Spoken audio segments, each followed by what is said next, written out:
그래서 연락 오면 거의 그냥 80%는 끝났다고 보시면 됩니다. 겉으로 드러나는 것만 보고 우리가 골라내겠다는 거예요. 그래서 어설프게 하시면은 그냥 안 하시는 게 낫습니다. 만약에 이렇게 연락을 받았다 그러면 빨리 세무사 선임하셔서 가산세라도 빨리 줄이는 게 낫습니다. 길게 보시면은 성실납세 하는 게 가장 유리합니다.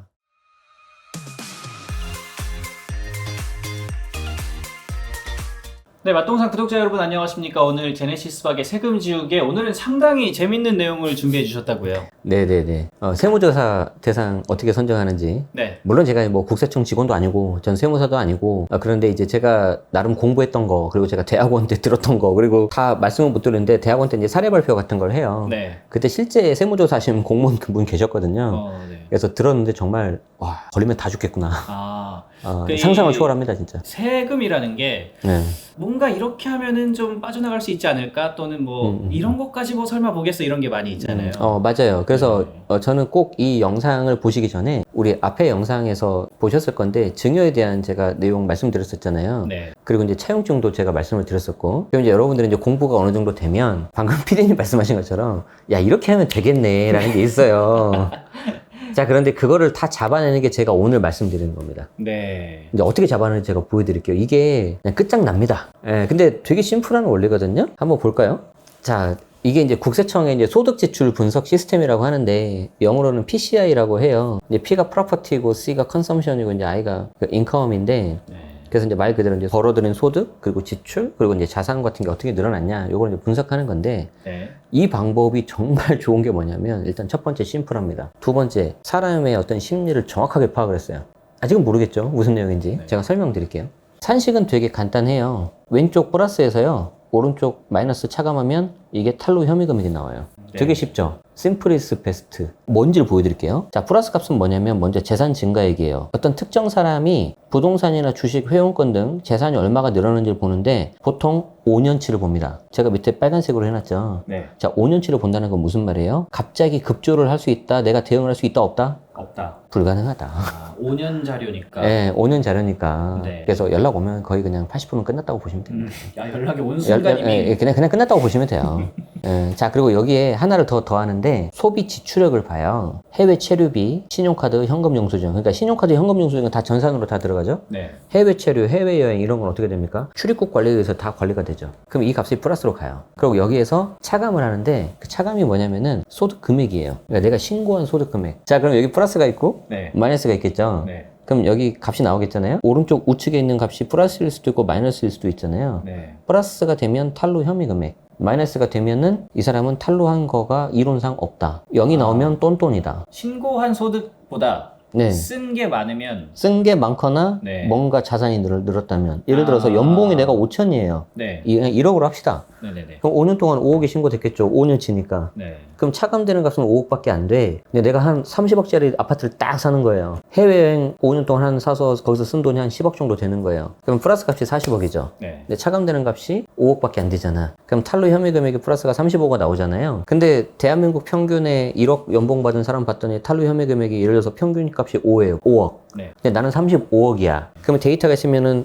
다 평균 이렇게 몰려있을 텐데 나만 툭 튀어 있겠죠. 바로 보이겠죠. 네. 그럼 걔부터 잡겠지. 너 뭐니? 이렇게 되겠지. 그러니까 이게 되게 네. 정말 심플하게. 되게 심플하잖아요. 네. 너 그 돈 어디서 나서 쓴 거야? 이거네요. 그냥. 네. 자, 그러면은 잘 봐요. 이게 되게 심플하기 때문에 이해가 빠르잖아요. 자, 응용을 해봅시다. 부모님이 나한테 100만 원씩 계속 줘요. 1000만 원 하면 FIU에 금융정보분석원으로 간다고 하니까 어디서 영상을 봤더니 유튜브 봤더니 900만 원, 500만 원이면 된다더라. 100만 원씩 줄게.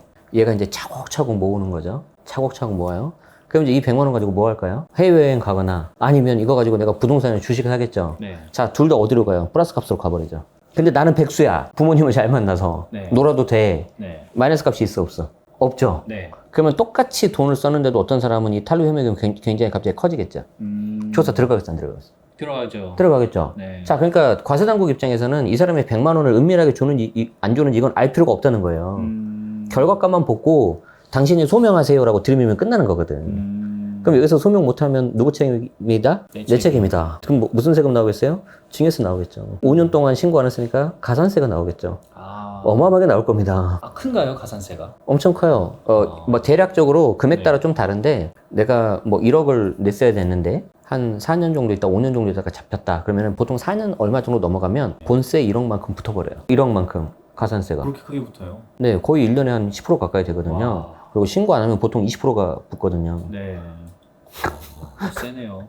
세요. 엄청 세요. 아, 근데 네. 궁금한 게 좀 있습니다. 네네네. 그러면 소득 신고를 안 하고 돈도 안 쓰면 어떻게 되나요? 넘어갈 수도 있겠죠. 아, 운 좋으면. 네. 그런데 우리나라는 일단 현금으로 하기에 좀 약간 불편한 게 있고, 자, 그리고 부모 입장에서 내가 너한테 100만 원을 차곡차곡 줬는데 얘가 다 그냥 파티하고 술 사 먹고 현금 쓰고 그냥 없애버렸어요. 네. 그럼 부모님 어떤 생각 들겠어요? 이 자식이 이런 생각 들 거 아니에요. 네. 내가 너한테 그래도 좋은 부동산도 사고 우량 주식 사서 나 없을 때 이렇게 뒷받침되는 버팀목이 되는 자산을 살려고 내가 지금 준 거지. 네. 내가 술 먹으라고 여행 다니라고 줬냐? 이렇게 되겠죠.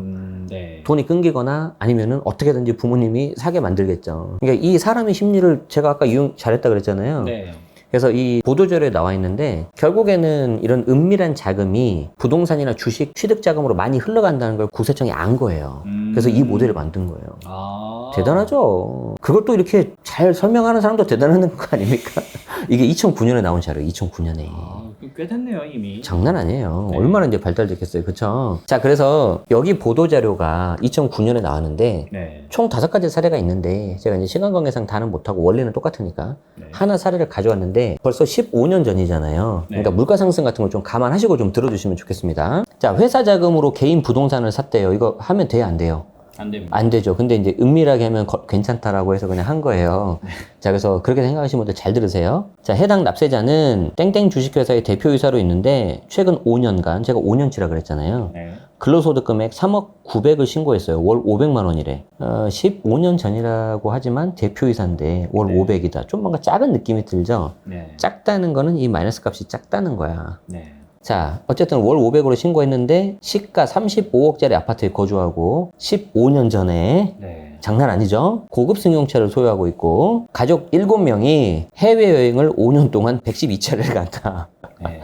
1년에 12개월, 5년이면 60개월. 그런데 112차례니까 거의 한 달에 한 2번씩 갔네. 격주마다 한 번씩 갔네, 그냥. 와, 많이 가셨네요. 엄청 가신 거죠. 네. 자, 이거를 이제 PCI에 넣어보는 거예요. 재산 증가액을 봤더니 30.7억. 아파트 하나를 사는데 34억짜리를 샀고요. 아파트 하나 팔았는데 양도가는 8억 3천 정도네. 그러니까 얘가 플러스 값이 확 올라가겠죠? 네. 주식도 샀어. 4억 2,600만 원어치. 네. 그럼 플러스 값이 이제 30억이 되는 거고요. 아까 해외여행 많이 갔다 그랬잖아요. 네네네. 8억 3천이 나와요. 112회 동안. 예, 예, 예. 자, 그래서 요거를 이제 다 더하니까 네. 대략 한 39억 정도 되죠. 근데 이 사람이 신고한 거는 3억밖에 안 되는 거죠. 5년 동안. 그럼 39억에서 3억을 빼니까 탈루 혐의 금액. 물론 이게 전부 다 탈루한 건 아닌데 네. 탈루라고 볼 수 있는 혐의 금액이 36억이라는 거지. 그러니까 다른 사람 대비 큰 거잖아요. 네. 그러니까 다른 사람은 일단 모르겠고 이 사람 먼저 잡자는 거예요. 네. 그럼 이분이 36억에 대해서 네. 하나하나 뭔가 해명을 했다. 그러면 괜찮겠지. 네. 근데 그럴 가능성이 있어 보여, 없어 보여? 없어 보이죠. 네. 그리고 과세당국도 뭐 한두 번 하는 게 아닌데 네. 보도 자료에까지 낼 정도라면 이미 뭐 혐의가 굉장히 많이 입증됐다는 거죠. 이게 네. 5가지 사례가 나왔거든요. 자, 그럼 이거 5년치 데이터인데 네. 뭐 대응할 수 있겠습니까? 못하죠. 만약에 이렇게 연락을 받았다 그럼 빨리 세무사 선임하셔서 네. 그냥 인정할 거 인정하고 그냥 잘못했습니다 하고 네. 가산세라도 빨리 줄이는 게 낫습니다. 그냥 네. 일단 연락 왔다면 끝난 거니까. 네. 제가 봤을 땐 그래요. 물론 이제 거기 이제 세무사님들 역량에 따라 좀 다르긴 한데 네. 이제 최대한 입증할 수 있는 자료를 찾아야 되겠죠. 그래서 이 부분은 좀 오해가 있다. 그럼 예를 들어서 여기 재산 증가액이 줄어들 수도 있겠죠. 예를 들자면 뭐 소비 지출도 좀 줄어들 수도 있고. 네. 근데 그건 이제 세무사님, 세무대리인의 역량이 될 것 같습니다. 네. 어쨌든 원리는 아시겠죠. 하나 더 있네요. 하나 더 봅시다. 네. 제가 하나면 좀 약간 아쉬울 것 같아서 가져왔나 봐요. 고소득 변호사의 과소신고 혐의 사례. 그러니까 변호사뿐만 아니라 네. 전문 자격사, 의사라든지 세무사님도 들어갈 수 있습니다. 변호사 사무실을 운영하는데 5년간 종합소득 금액이 3,700만 원이래요. 월 평균 60만 원. 이거 좀 이상하죠? 근데 물론 이제 소득 금액이니까 비용을 뺀 거예요. 뭐 직원들 인건비라든지 이런 걸 다 이게 적법하게 했으면은 그럴 수도 있다 하지만 누가 봐도 좀 약간 작긴 작다. 그죠? 그런데 시가 15억짜리 주택에 거주하고 지금 15년 전입니다. 그리고 고급 승용차, 그리고 자녀 2명을 미국 유학을 보내셨네요. 해외여행을 갔네요. 32차례. 자, 그래서 PCI에 집어 넣어볼까요? 재산이 17억이 올랐고 소비가 5억이 올랐으니까 재산 증가 금액이 22억 정도. 요거 두 개를 다 더하면 한 22억 정도가 되죠. 네. 자, 보세요. 부동산 취득을 5년 동안 빌라 10채, 3채, 13채를 했어. 빌라 왕인가? 그리고 아파트를 팔았어요. 그러니까 이분은 갑자기 빌라로 뭔가 세팅을 해서 뭔가를 하려고 하셨나, 뭐 약간 재개발 이런 거 투자자일 수도 있어요. 네. 유추하건데. 어쨌든 이거는 등기부 등본상 나오니까 빼도 박도 못해요. 네네. 자, 그런데 그리고 여기 소비 지출액은 아까 해외여행 간 거, 네. 카드 쓴 거 다 잡아내는 거죠. 신고 소득 금액이 3,700. 그러니까 이게 너무 작죠. 네. 탈루 혐의 금액이 22억 나왔죠. 그러니까 15년 전에 탈루 혐의 금액이 22억이라고 하니까 지금으로 하면 훨씬 더 세겠죠. 아, 이게 그러니까 탈루 금액이라는 거는 네. 내야 될 세금을 탈루한 게 아니라 신고해야 될 금액을 요만큼 축소했다라는.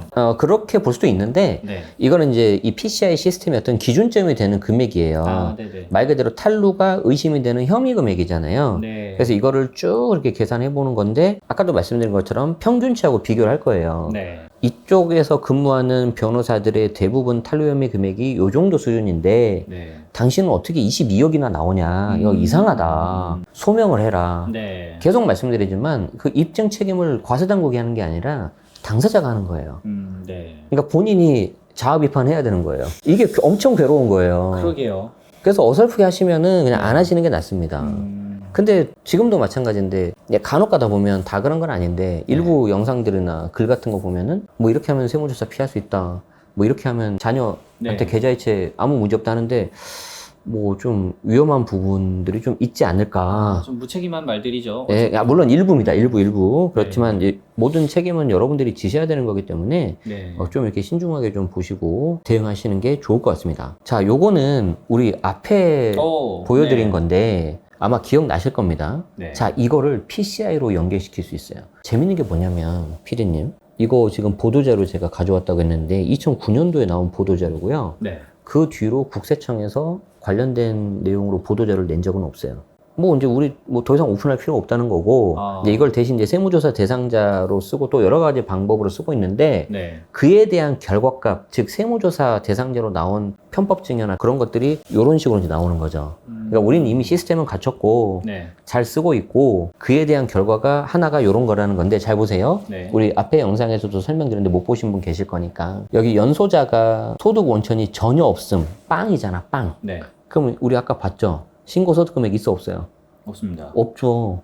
그러면 내가 이 사람 이름으로 뭔가 재산 증가나 소비 지출을 하면은 곧바로 탈루 혐의 금액 되는 거예요. 네. 근데 뭘 샀어요? 신도시 아파트를 샀어. 고액 신축 상가를 샀어. 그럼 탈루 혐의 금액이 갑자기 빵 올라가겠죠. 네. 걸리겠어, 안 걸리겠어? 걸리죠. 걸릴 가능성이 너무 높잖아요. 네. 자, 그런데 걸리면은 제가 사실은 아버지한테 편법 증여로 돈을 그냥 받았습니다 하면 증여세에서 끝났단 말이에요. 네. 근데 그런 게 아니라 요즘은 어떻게 한다고요? 그래? 아버지 뭐 하시지? 라고 물어보니까 아버지가 전자상거래법인 대표셨어요. 그리고 이 법인은 뭐 하지? 봤더니 수익금액 일부가 누락된 거죠. 네. 동시조사 들어가는. 그러니까 본인 증여세에서 끝나는 게 아니라 네. 저 아버지 회사까지 잘못하면 휘청거릴 수 있어요. 좀 이런 느낌이네요.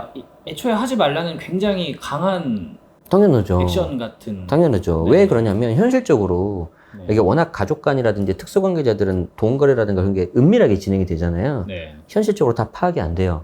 파악이 안 되니까 겉으로 드러나는 것만 보고 우리가 골라내겠다는 거예요. 네. 엄청 머리 좋지 않습니까? 난 이거 볼 때마다 난 진짜 어떻게 이런 생각을 했지? 그 생각 난 느끼는데 나만 이렇게 느끼는 건가? 아는 만큼 보이는 거예요. 그러니까요. 네. 네, 그래서 여러분들이 이제 스스로 답을 하실 수가 있어요. 그래? 그럼 500만 원 이체는 괜찮겠지? 답을 생각해 보세요. 네. 내 자녀가 신고 소득 금액이 작은데 500만 원을 열심히 모아서 이걸 뭔가 땅 질렀다. 네. 그럼 이거 값이 엄청 커지는 거잖아요. 네네네. 그러면 연락 올 수 있겠네? 그건 여러분만 알잖아요. 네. 댓글에서 물어보는 거 아니에요.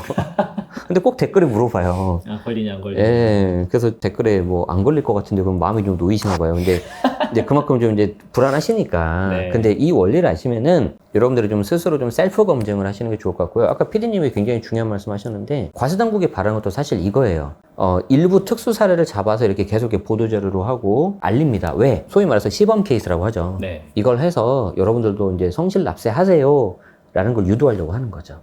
네. 그래서 길게 보시면은 성실납세하는 게 가장 유리합니다. 정말 꼭 이 말씀을 명심해 주셨으면 좋겠고요. 근데 이렇게 걸릴 게 뻔한데 왜 하는 걸까요? 걸릴 게 뻔한데 한다. 네. 뭐 개인적으로는 첫 번째는 잘 모르셔서. 아, 왜냐하면 이런 시스템이 있다는 걸 대부분 모르실 거잖아요. 아, 그리고 어떻게 보면 과세 당국이 뭐 여기까지 잡겠어라는 그런 생각 하시겠죠. 좀 아니라는 생각을 예. 하군요. 그리고 두 번째, 사실 우리나라가 이제 굉장히 급속도로 최근에 몇십 년 동안 발전을 하면서 네. 특히 정보통신 강국이 됐잖아요. 즉 과거 70년대, 80년대에는 알 수가 없었어요. 그런데 지금 자산을 많이 갖고 계시는 우리 부모님 세대들은 네. 그 시대를 거쳐왔잖아요. 아, 근데 본인들은 그 성공 모델이 그거였던 거예요. 아, 괜찮아, 안 걸려. 아, 이게 남아있는 거죠. 네. 근데 세상이 바뀌었죠, 지금은. 그러니까 그때는 됐는데. 네. 네. 물론 그렇다고 그게 해도 된다는 건 아니지만, 이제 그게 이제 넘어갈 수가 있었던 거죠. 네. 근데 지금은 잡아내는 강도가 훨씬 더 높아지기 때문에 여러분들이 꼭 과소평가하시면 안 될 것 같다. 네. 국세청의 정보 수집력을 절대 과소평가하지 마십시오. 음, 뭐 갑자기 오늘 뭐 국세청 홍보대사가 된 것 같긴 한데 그런 건 아니고 네. 그냥 좀 안타까워서 그래요. 네. 예, 그래서 이 PCI 조사가 정말 강력한 이유가 뭐냐면 과거 5년 자료를 누적시켜서 그런 거고요. 네. 되게 심플하잖아요. 네. 뭐 전혀 이해하는데 어려움 없잖아요. 그죠? 그리고 저는 세 번째가 제일 중요하다고 보는데 결국 이 부모님들이 자녀한테 뭔가를 해줬을 때 그 자녀가 결국에는 재산을 뭔가 취득을 하거나 네. 겉으로 드러나는 소비 지출로 해서 결국엔 이걸로 드러난다는 거예요. 네. 이걸 너무 잘 포착을 한 거야. 그쵸? 네. 그래서 저는 이 모델을 굉장히 잘 만들었다라고 생각을 하고요. 그러면 피디님이 봤을 때 그러면 나는 부모님한테도 어느 정도 좀 내가 돈을 받으면 네. 증여세 신고하면 되는 것이고 우리 앞에 영상에서도 합법적인 방법으로 일부 빌려서 내가 좀 자금 원천으로 쓸 수도 있잖아요. 네. 그리고 나도 내가 좋은 고가주택 사고 해외여행도 가고 그러고 싶잖아요. 네. 근데 내가 여기에 대해서 탄로 혐의 금액도 별로 내가 신경 쓰기도 싫고 이게 그 탄로 혐의 금액 결각해서 줄이고 싶어. 그럼 어떻게 하면 돼요? 내가 탄로 혐의 금액 줄이고 싶어요. 두 가지가 있잖아요. 네. 재산을 증가를 안 시키거나 소비를 안 하면 돼요. 아, 네. 근데 이거는 내가 빈곤하게 살라는 거잖아. 하고 싶은 것들이잖아요. 하고 싶은 네. 것들이 있는데 나도 해외여행 가고 싶고 그러는데 네. 나도 좋은 집 사고 싶고 그러는데 네. 그러면 여기 값이 커지겠죠. 네. 근데 여기를 줄이고 싶어요. 어떻게 하면 돼요? 요 신고 소득 금액을 높이면 되잖아요. 네. 여기에 엄청나게 중요한 말이 있습니다. 뭡니까? 많이 벌고 많이 세금 내세요. 그럼 끝나요. 사실 이게 당연한 말인데요. 당연한 말인데 이 원리에 의해서 나오잖아요. 근데 여러분들 심리가 뭐예요? 많이 벌고 네. 세금 적게 내고 싶은 거잖아요. 네. 그러면 안 된다는 거예요. 아. 그럼 이게 값이 작아지잖아요. 네. 그럼 이게 결국 커진다고요. 탄로혐의 금액이. 그래서 제가 아는 분께서 정말 사업체를 크게 운영하시는 분, 정말 찐 부자 분이 계시는데 네. 그분이 저한테 하신 말이 저한테 기억이 남아요. 세금을 많이 내면 많은 문제가 해결이 된다. 아. 세금을 많이 내면 네. 이 값이 마이너스 값이 커지니까 많은 문제가 해결이 돼요. 이걸 꼭 기억하세요. 네, 그러니까 이거 어떡하지 막 이 고민하고 스트레스 받는 일이 그냥 세금 다 내면 그냥 많이 버시고 네. 많이 세금 내면 되고요.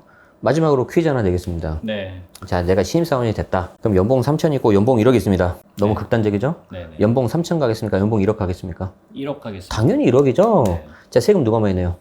1억이요. 1억 내죠? 네. 그래도 연봉 1억 고르실 거죠? 네. 이렇게 하는 거예요.